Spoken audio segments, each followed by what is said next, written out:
Pada zaman dahulu, hiduplah 3 ekor babi kecil bersama ibu mereka di sebuah rumah kecil. Tiba saatnya bagi mereka untuk meninggalkan rumah dan belajar hidup mandiri.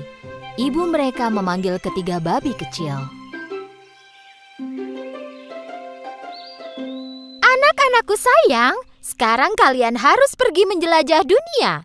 Pergilah dan mulai hidup baru kalian sendiri. Tapi jangan lupa, apapun yang kalian lakukan di dunia ini, selalu lakukan yang terbaik. Inilah satu-satunya cara terbaik agar bertahan hidup. Dengan sedih bercampur gembira, 3 babi kecil berpamitan dengan ibu mereka dan pergi. Setelah beberapa saat, mereka menemukan sepetak tanah tempat mereka bisa membangun rumah.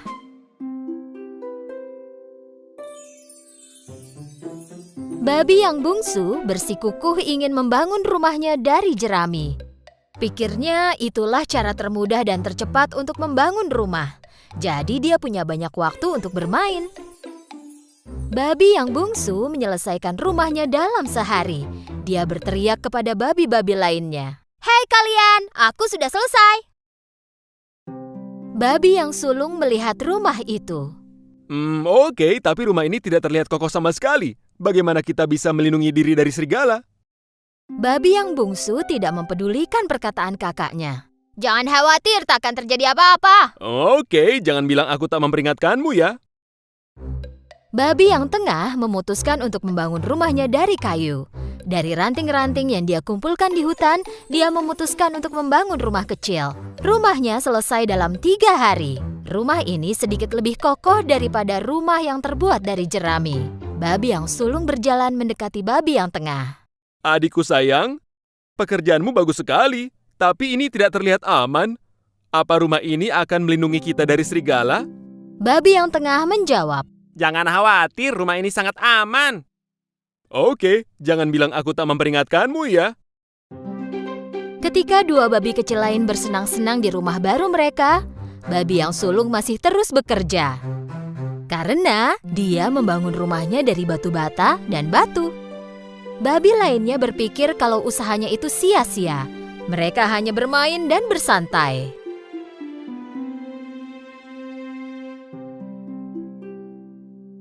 "Kenapa kau repot begini jika kau bisa menyelesaikannya dengan cepat seperti kami?" Takut sekali dia. Babi yang sulung tidak peduli. Dia bekerja seminggu penuh dan berhasil menyelesaikan rumahnya yang terbuat dari batu bata dan batu. Keesokan harinya, seekor serigala lapar tiba di dekat rumah mereka.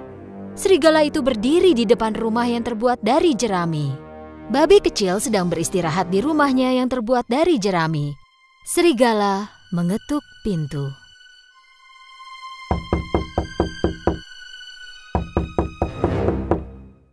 Buka pintunya dan biarkan aku masuk. Jika tidak, aku akan meniup rumahmu dan menghancurkannya.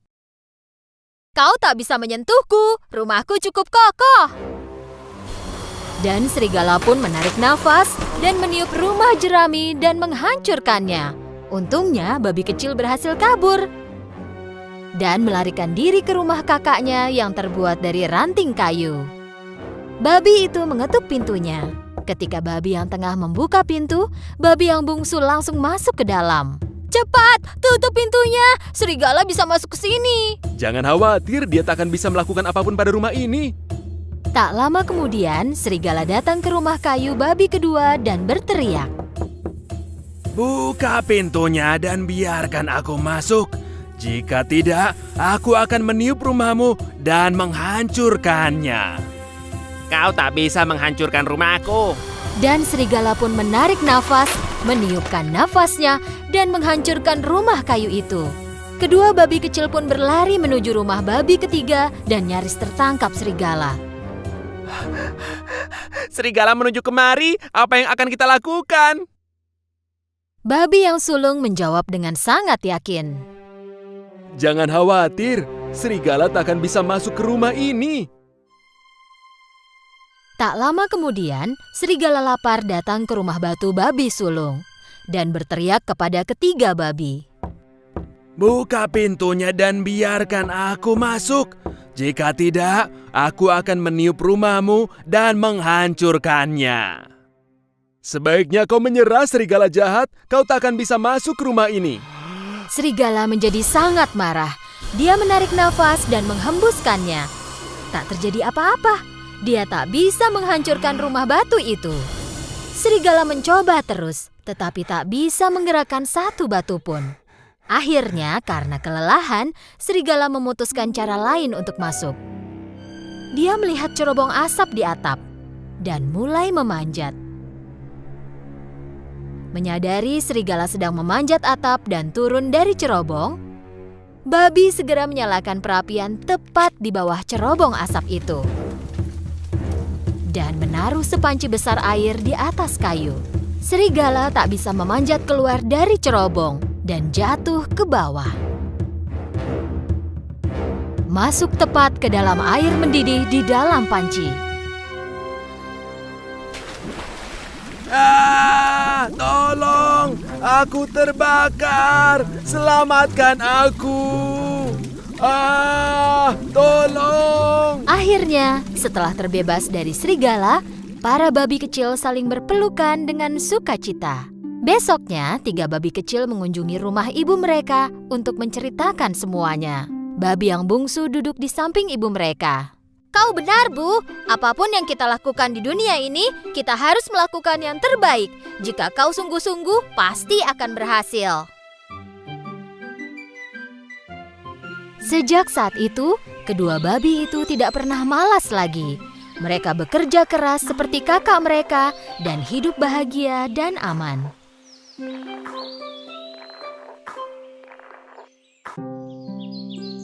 Di sebuah peternakan kecil, hiduplah keluarga Itik yang lucu. Ibu Itik sedang mengerami telur-telurnya menunggu keluarnya anak Itik. Tepatnya ada 7 telur yang menunggu menetas. Satu pagi yang cerah, telur-telur itu mulai menetas.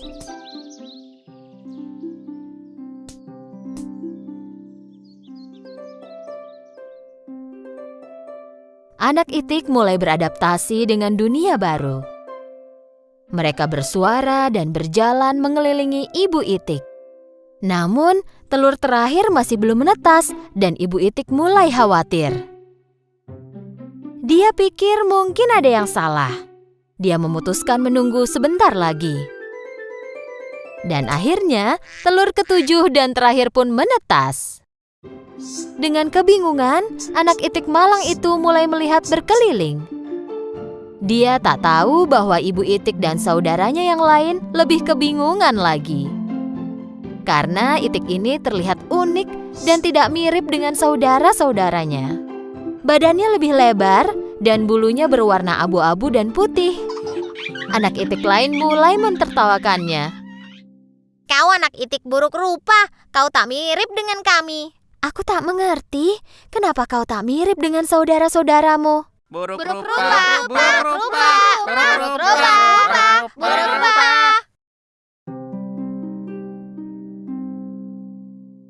Setelah beberapa waktu, anak Itik itu pun tumbuh besar. Tapi anak Itik buruk rupa tetap lebih besar daripada saudaranya, demikian juga warna bulunya. Kau tumbuh dengan cepat. Kenapa kau tetap terlihat buruk rupa?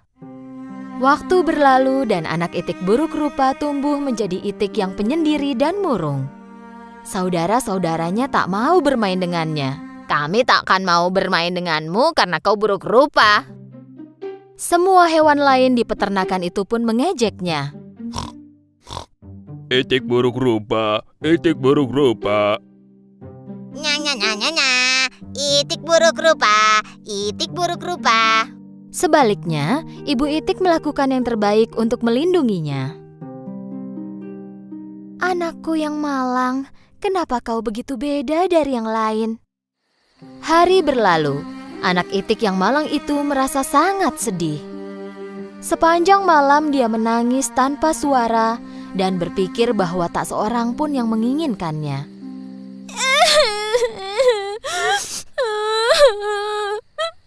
Kenapa aku buruk rupa? Kenapa aku tak mirip seperti saudaraku? Satu hari, pemburu mendekati danau dekat tempat tinggal mereka. Pemburu mulai berburu itik yang mereka lihat. Saat ibu itik mencari makanan untuk anak-anaknya, dia tertangkap oleh pemburu. Anak itik buruk rupa tak tahu apa yang terjadi. Dia menunggu ibunya kembali sampai esok paginya.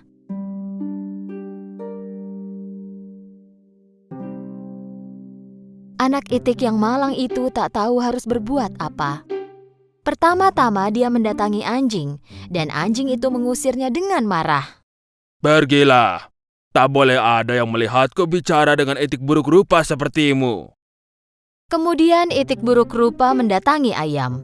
Tapi ayam juga mengejeknya. Bahkan aku pun terlihat lebih baik darimu. Bak, bak, bak. Itik buruk rupa sangat sedih. Tak seorang pun menginginkanku di sini. Jika ibuku tak kembali, tak ada alasan lagi untukku tinggal di peternakan ini.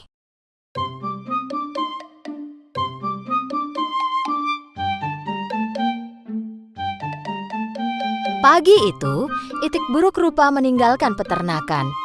Dia berenang ke seberang danau. Dia menanyakan pertanyaan yang sama kepada semua hewan yang dia temui di jalan. Apa kau tahu itik yang mirip denganku? Apa kau tahu itik yang mirip denganku? Apa kau tahu itik yang mirip denganku? Dia menerima jawaban yang sama dari mereka semua. Mereka tak pernah melihat itik sejelek dia sebelumnya. Anak itik yang malang itu memulai perjalanannya dan mencapai danau lain. Dan dia pun menanyakan hal sama ke angsa liar. Kau tak boleh tinggal di sini. Ada pemburu yang berkeliaran. Cepat pergi dari sini. Ayo. Itik buruk rupa mulai bergerak pergi. Tak lama kemudian dia tiba di danau yang lain. Kali ini dia sendirian. Tak ada siapapun yang terlihat. Ya, kalau tak ada yang menginginkanku, aku akan sembunyi di sini selamanya.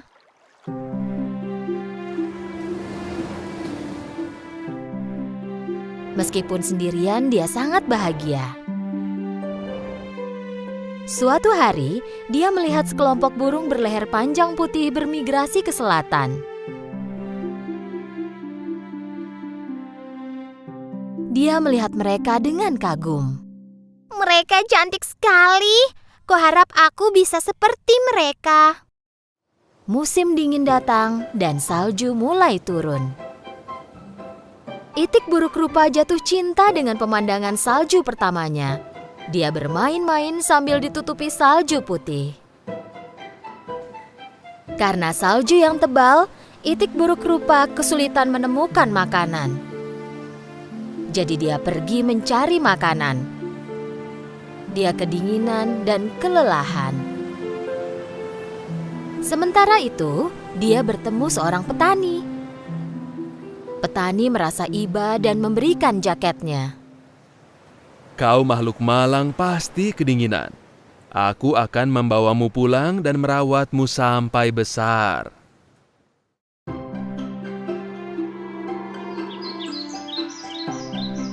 Petani menepati janjinya dan merawat anak itik itu. Saat musim semi tiba, itik buruk rupa sudah tumbuh besar. Supaya bisa punya tempat yang luas untuk bergerak, petani meninggalkan itik itu di danau. Kembali sendirian, tak lama itik buruk rupa melihat bayangannya di air. Tapi dia kagum pada apa yang dia lihat. Pertama-tama, dia tak mengenali dirinya sendiri. Dia pikir ada orang lain di belakangnya. Jadi dia melipat sayapnya dan melihat bayangannya pun melakukan hal yang sama. Dia merentangkan lehernya dan bayangannya pun meniru gerakan itu. Saat itu dia tahu bahwa burung luar biasa ini tak lain adalah dirinya sendiri. Oh, aku berubah sekali. Aku terlihat seperti burung yang terbang itu. Aku harus pulang dan menunjukkan diriku. Lalu dia pun pergi. Saat berenang di danau, dia bertemu sekelompok angsa. Karena kini dia adalah kawanan mereka, angsa itu mengajaknya ikut. Itik buruk rupa bepergian dengan sukacita bersama angsa. Seorang anak di tepi danau berteriak kepada temannya saat melihat sekelompok angsa. Hei, lihat angsa muda yang ada di belakang. Itu angsa tercantik yang pernah kulihat. Ya, dari awal dia memang adalah seekor angsa. Dia hanya telur malang yang tercampur bersama telur itik.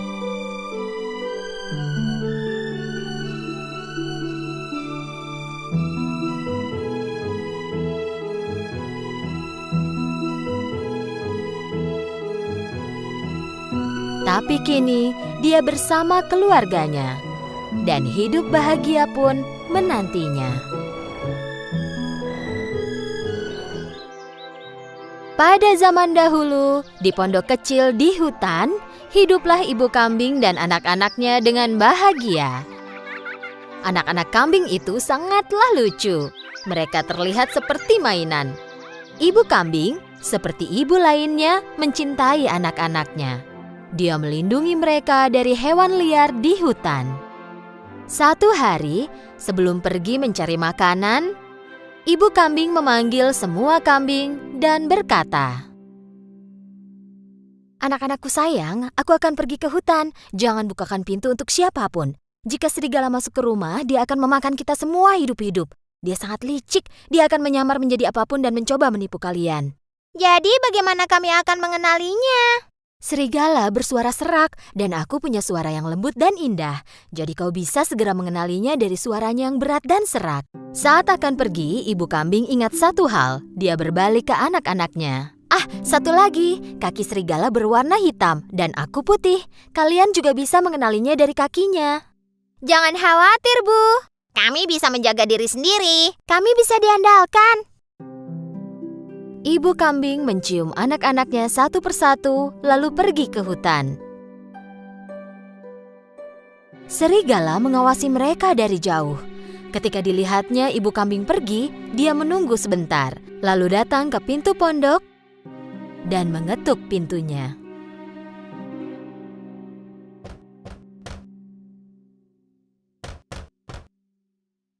Siapa itu?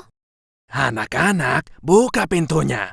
Ibumu di sini. Aku membawakan makanan enak untuk kalian. Tetapi anak-anak kambing langsung mengenali suara serak serigala.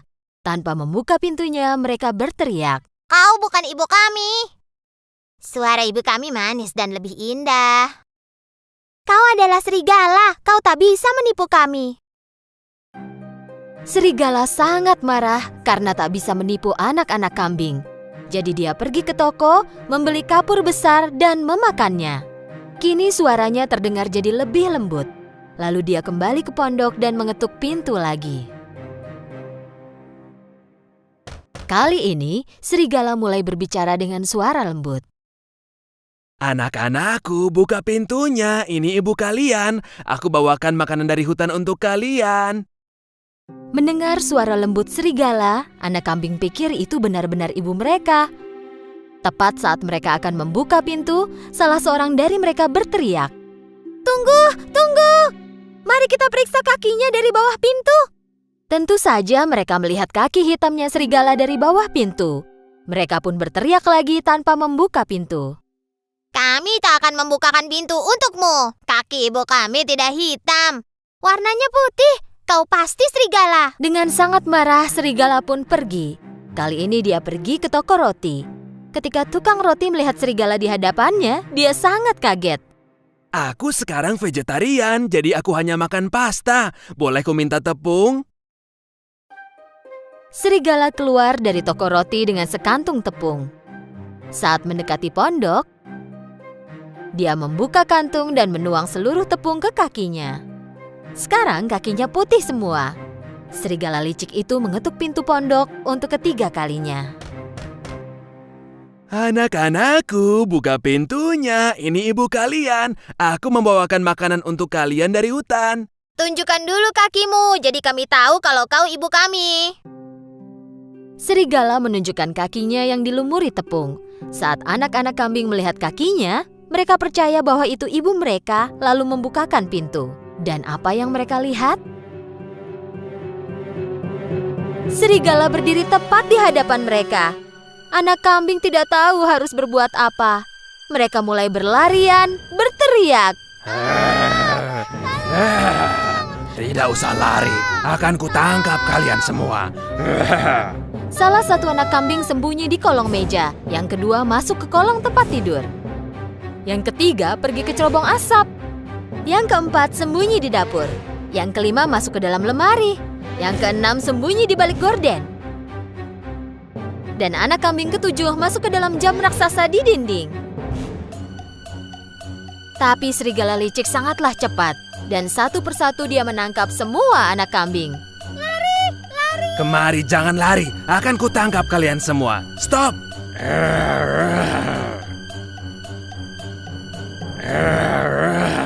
Satu-satunya yang tidak dapat dia temukan adalah kambing yang bersembunyi di dalam jam. Dia sudah kenyang jadi tak meneruskan mencari kambing ketujuh lalu pergi. Ada halaman besar tak jauh dari pondok itu. Serigala berbaring di bawah pohon dan mulai tidur. Dan mendengkur.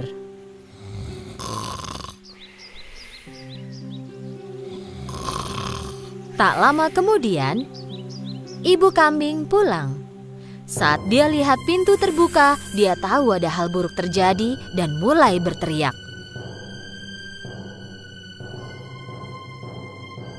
"Ah, anak-anakku!"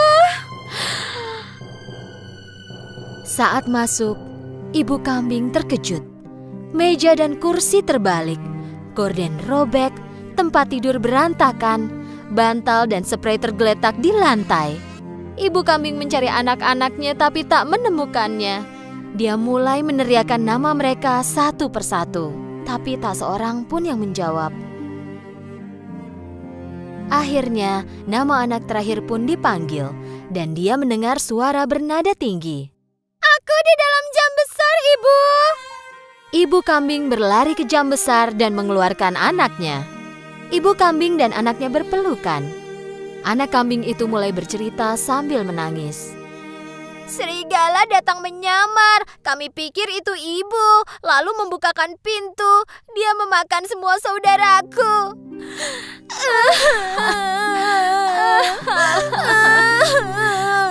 "Anak-anakku." Ibu kambing sangat marah. Dia menangisi anak-anaknya. Dengan satu anak yang tersisa, dia berjalan keluar dan menuju ke halaman. Kemudian mereka melihat serigala tidur di bawah pohon. Serigala mendengkur keras sehingga membuat cabang pohon bergoyang.